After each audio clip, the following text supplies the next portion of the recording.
Dear students, मैं engineer Devendra Kushwaha और आप सभी का बहुत बहुत स्वागत करता हूं अपने यूट्यूब चैनल दी ऑनलाइन स्टडी में। यह वीडियो जो है टाइप्स ऑफ लाइन का वीडियो पार्ट 4 है। इससे पहले के 3 वीडियोज में हम लोग ऑलरेडी डिस्कस कर चुके हैं टाइप्स ऑफ लाइन का क्लासिफिकेशन। जो इसमें पहला क्लासिफिकेशन था types of line based on there thickness, दूसरा क्लासिफिकेशन था types of line based on their shape और स्ट्रक्चर, और तीसरा जो महत्वपूर्ण क्लासिफिकेशन था टाइप्स ऑफ लाइन का कि types of line based on their utilities or application. तो आज जो है वीडियो का पार्ट 4 था, या यूँ कहिए कि आज टाइप्स ऑफ लाइन का लास्ट पार्ट है। तो आप लोग जो है इस वीडियो को पूरा अंत तक देखिएगा। और एक बात और कहना चाहूँगा कि जो स्टूडेंट्स दी ऑनलाइन स्टडी के माध्यम से ऑनलाइन टेस्ट सीरीज में हिस्सा नहीं ले पाए हैं, तो उन सभी ऑनलाइन टेस्ट सीरीज का लिंक जो है मैं वीडियो के डिस्क्रिप्शन में दिया हुआ हूँ, वहाँ से जा करके उस लिंक पे टच करेंगे और ऑनलाइन टेस्ट जरूर दें और उसमें अच्छे से अच्छा अपना स्कोर करें। तो चलिए जल्दी से हम लोग अपने स्क्रीन पे चलते हैं और टाइप्स ऑफ लाइन का वीडियो का लास्ट पार्ट शुरू करते हैं।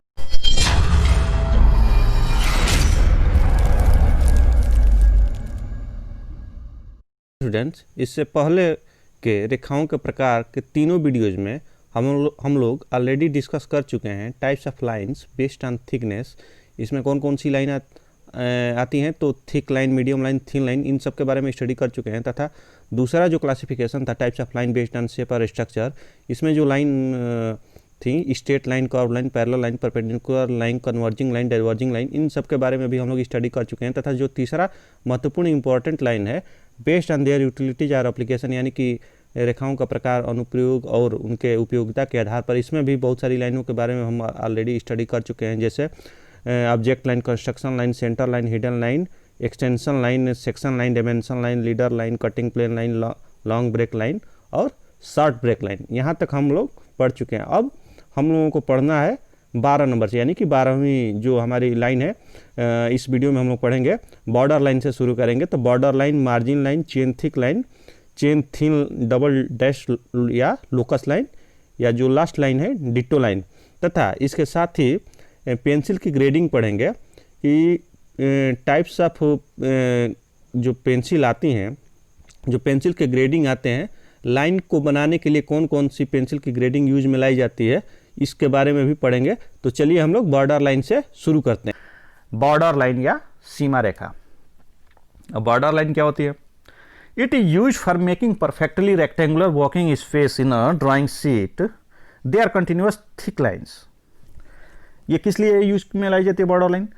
तो जो हम ड्राइंग शीट पर कोई ड्राइंग बनाते हैं, तो ड्राइंग शीट पर ड्राइंग बनाने से पहले हम बॉर्डर लाइन खींचते हैं। कौन सी लाइन खींचते हैं? Border line. अब ये बॉर्डर लाइन इसलिए खींचा जाता है कि जो बीच में हमारा ड्राइंग शीट पे स्पेस मिल रहा है वो रेक्टेंगुलर मिले। कैसा मिले? बिल्कुल रेक्टेंगुलर मिलना चाहिए। ठीक।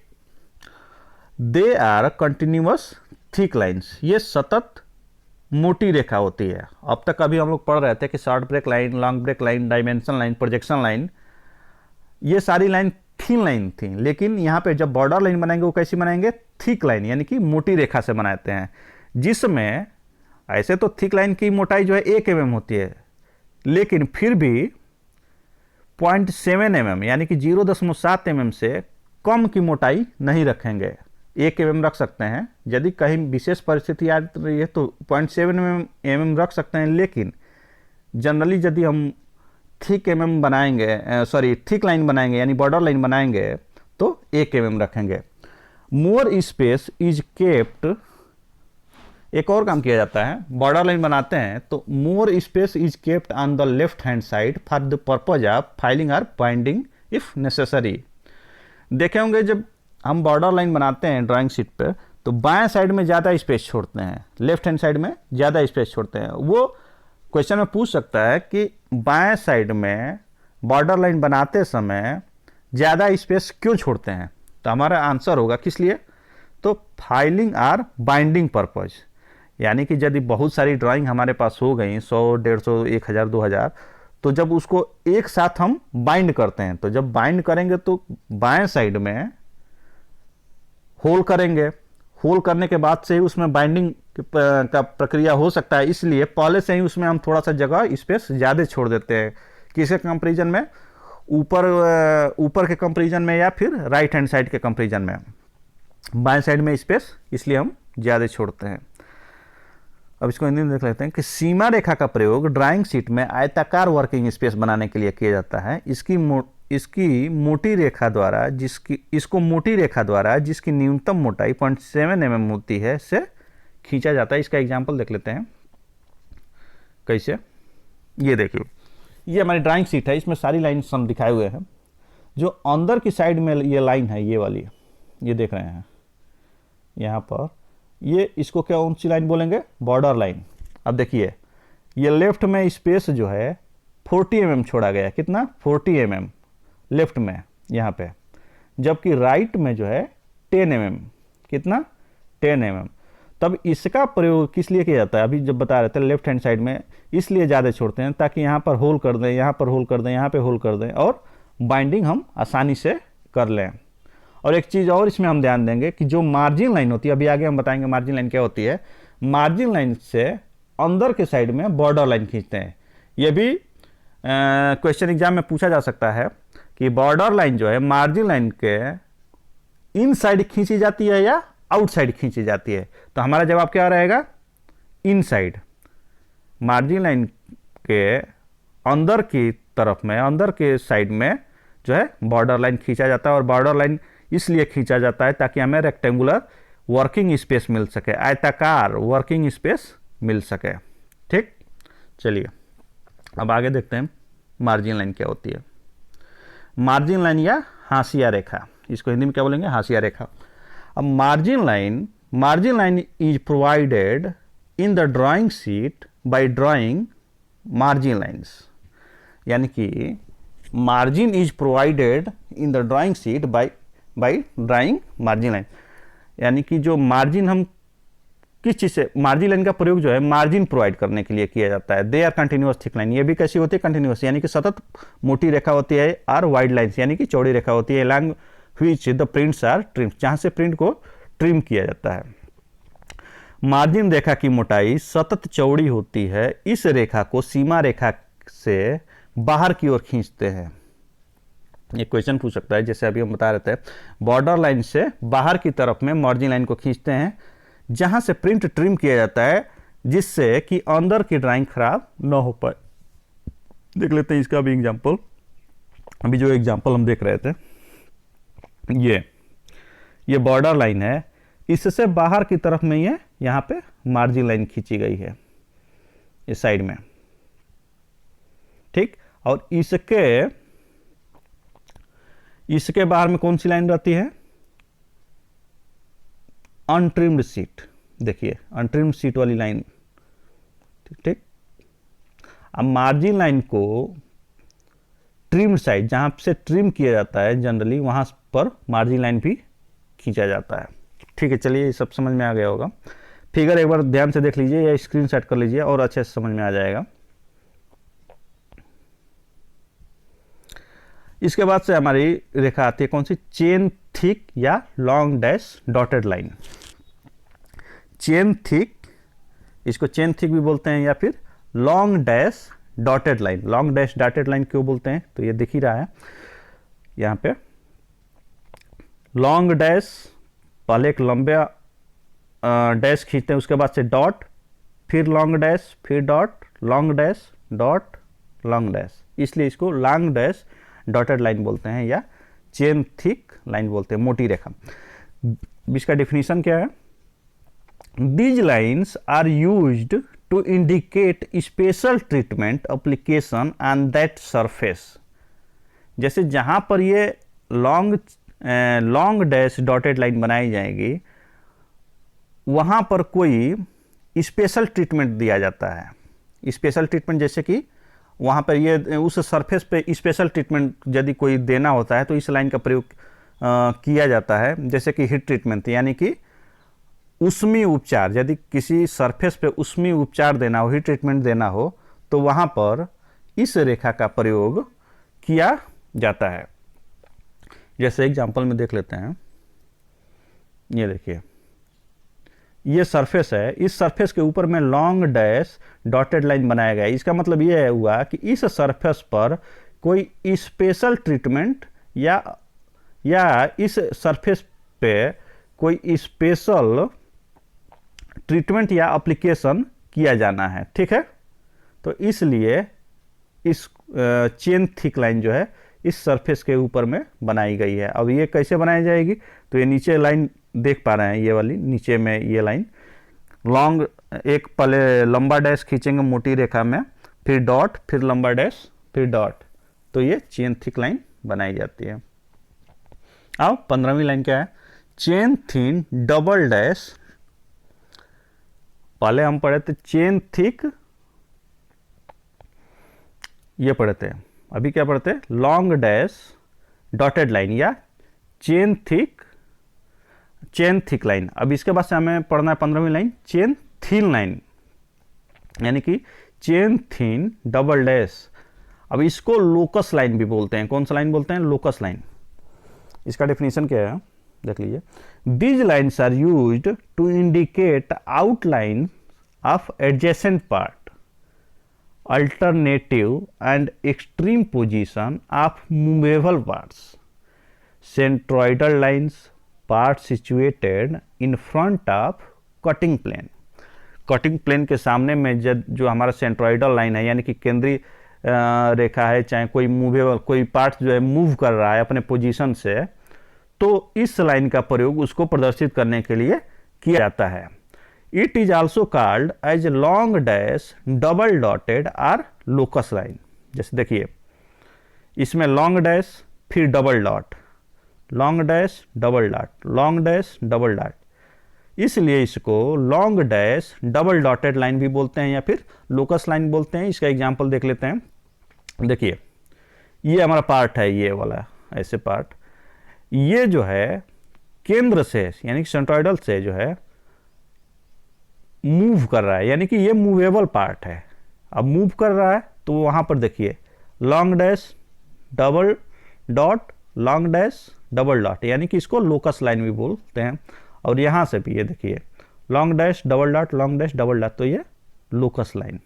तो इसको ऐसे प्रदर्शित करते हैं, यानी कि मूवेबल पार्ट्स को प्रदर्शित करने के लिए लोकस लाइन का प्रयोग किया जाता है। अब 15वीं लाइन हम कौन सी पढ़ेंगे, डिटो लाइन। कौन सी लाइन, डिटो लाइन, यानी कि डिटो रेखा। इसका क्या डेफिनेशन है, these lines are used to indicate repeated details. जहां पर एक डिटेल को रिपीटेटिव दिखाना है कि सेम वही चीज रिपीट कर रहा है डिटेल, तो वहां पर डिटो लाइन का प्रयोग किया जाता है। इस रेखा को खींचने के लिए 60 डबल डैशेस, दो छोटे डैशेस का प्रयोग किया जाता है। 60 डैशेस की लंबाई 3 mm और दोनों डैशेस के बीच 1 mm और डबल डैशेस के बीच गैप 5 mm रखा जाता है। जैसे समझिए इसको, पहले तो ये 2 डैशेस के द्वारा बनाया गया, देखिए 2 डैश यहाँ पे, 2 डैश यहाँ पे, 2 डैश यहाँ पे, 2 डैश यहाँ पे। तब जो 60 डैशेस की इसकी लंबाई है, एक इसकी लंबाई ये 3 mm रखा गया। ये 2 60 डैश जो है इसकी लंबाई 3 mm और इसके बीच में जो गैप है वो 1 mm, यानी कि 60 डैशेस के बीच में गैप 1 mm और दोनों डैशेस यानी कि इस दोनों डैशेस और इस दोनों डैशेस के बीच में जो गैप है वो 5 mm रखा जाता है। वही यहाँ पे लिखा गया कि इस रेखा को खींचने के लिए 60 डबल डैशेस का प्रयोग किया जाता है। 60 डैशेस की लंबाई 3 mm, दोनों डैशेस के बीच 1 mm का गैप, यहाँ पे 1 mm का गैप और डबल डैशेस के बीच 5 mm का गैप रखा जाता है। यानी कि इस डबल डैश और इस डबल डैश के बीच में ये जो गैप है वो 5 mm का है। ये गैप 5 mm, ये गैप 5 mm। दोनों 60 डबल डैशेस के बीच में गैप 5 mm, दोनों 60 डैशेस के बीच में खुद में जो गैप है वो 1 mm और इस 60 डैशेस की लंबाई 3 mm रखा जाता है। इसको हम याद कर लेंगे। अब इस लाइंस को किस पेंसिल के द्वारा जनरली खींचा जाता है उसके बारे में एक जस्ट जल्दी से ओवरव्यू ले लेते हैं। जैसे पेंसिल की ग्रेडिंग 3 ग्रेडिंग होती हैं। इससे पहले भी मैं पहले वाले वीडियोज में बता चुका हूं पेंसिल की ग्रेडिंग। यहाँ पर भी एक जस्ट छोटा सा ओवरव्यू दे देता हूँ कि पेंसिल की ग्रेडिंग क्या क्या होती है। तो पेंसिल 3 ग्रेड की होती है। कौन कौन सी? हार्ड, मीडियम और सॉफ्ट। और तीनों ग्रेड में छः टाइप की पेंसिल होती हैं। ये जो हार्ड ग्रेड की पेंसिल है इसमें भी 6 टाइप, मीडियम ग्रेड है इसमें भी 6 टाइप, सॉफ्ट है इसमें भी 6 टाइप। और कहाँ से शुरू होगी? तो 9H से। 9H से 6 तक गिन लीजिए, 1 2 3 4 5 6, यानी कि 9H 8H 7H 6H 5H 4H। ठीक। और इसमें सबसे हार्डेस्ट पेंसिल जो होती है वो 9H होती है। कौन सी होती है? 9H। अब इस ग्रेड की पेंसिल का यूज किस लिए किया जाता है? तो लाइट एंड थिन लाइंस, बहुत ही हल्की और पतली रेखाओं को बनाने के लिए इस हार्ड ग्रेड पेंसिल का यूज किया जाता है। मीडियम ग्रेड की पेंसिल कौन कौन सी होती है? तो 3H 2H H, यहाँ तक तो ये आया है। 4H के बाद से ये शुरू हुआ है यहाँ पे 3H 2H H। ठीक। अब इसमें जो याद करने वाली ये 3 ग्रेड है, F और B, HB। ठीक, F, HB और B। जनरली जो शॉप पर यानी कि स्टेशनरी शॉप पर पेंसिल बिकती होगी, चाहे हम लोग खरीदते हैं, देखे होंगे HB पेंसिल का यूज ज़्यादातर लोग खरीदते हैं। उस पर देखिएगा अपने पेंसिल के ऊपर ज़्यादातर HB लिखा रहता है। अब इस मीडियम ग्रेड के पेंसिल का यूज किस लिए किया जाता है? तो जनरल लाइन्स वर्क, सामान्य रेखाओं को बनाने के लिए किया जाता है। एरो हेड्स को, यानी कि तीर जो डायमेंशन लाइन में एरो हेड्स बनाए जाते हैं उसके लिए किया जाता है, या लेटरिंग यानी कि अक्षरांकन में किया जाता है। अब सॉफ्ट ग्रेड की पेंसिल में कौन कौन सी आती हैं? तो ये बी के बाद से आगे बढ़ेंगे, 2B 3B 4B 5B 6B 7B। ठीक, ये ग्रेड हो गया किसका? सॉफ्ट ग्रेड पेंसिल की। इसका प्रयोग किस लिए किया जाता है? तो thicker and darker line work या आर्ट वर्क, जहाँ पर मोटी रेखाएं या बहुत ही गहरी रेखाएं खींचनी होती हैं वहाँ पे सॉफ्ट ग्रेड पेंसिल का यूज़ किया जाता है, या फिर कला बनाने के लिए यानी आर्ट वर्क करने के लिए किया जाता है। अब लाइंस को बनाने के लिए कौन कौन सी पेंसिल यूज में लाई जाती है ये जस्ट देख लीजिए। जनरली हम students are advise to use pencils. कौन कौन से स्टूडेंट्स को एडवाइस किया जाता है पेंसिल? टेक्निकल, वो भी किस स्टूडेंट को? टेक्निकल स्टूडेंट्स को वो H पेंसिल रखें। कौन सा? H ग्रेड की पेंसिल रखें। ये किस लिए काम में आएंगी? तो initial work and construction line. ठीक है, कंस्ट्रक्शन लाइन बनाने के लिए चाहे इनिशियल वर्क करने के लिए H ग्रेड की पेंसिल का यूज किया जाता है। 2H ग्रेड की पेंसिल किस लिए किया जाता है? तो आउटलाइंस को बनाने के लिए, यानी कि ऑब्जेक्ट लाइन को बनाने के लिए किया जाता है, डॉटेड लाइन को बनाने के लिए किया जाता है, सेक्शन प्लेन को बनाने के लिए किया जाता है, डायमेंशन लाइन को बनाने के लिए किया जाता है, या फिर एरोहेड्स बनाने के लिए किया जाता है। अब लास्ट में कौन सी है? ये 3H और 4H। ये किस लिए किया यूज में लाई जाती है? तो सेंटर लाइन बनाने के लिए या सेक्शन लाइन बनाने के लिए। कौन सी लाइन? सेक्शन लाइन बनाने के लिए प्रयोग में लाई जाती है। ओके स्टूडेंट, तो इस प्रकार से टाइप्स ऑफ लाइन का पूरा पार्ट जो है यहाँ पे समाप्त होता है। Dear students, thanks for watching this video. Please like, share and subscribe my YouTube channel, The Online Study by Engineer Devendra, for getting more videos and online test series. Thank you.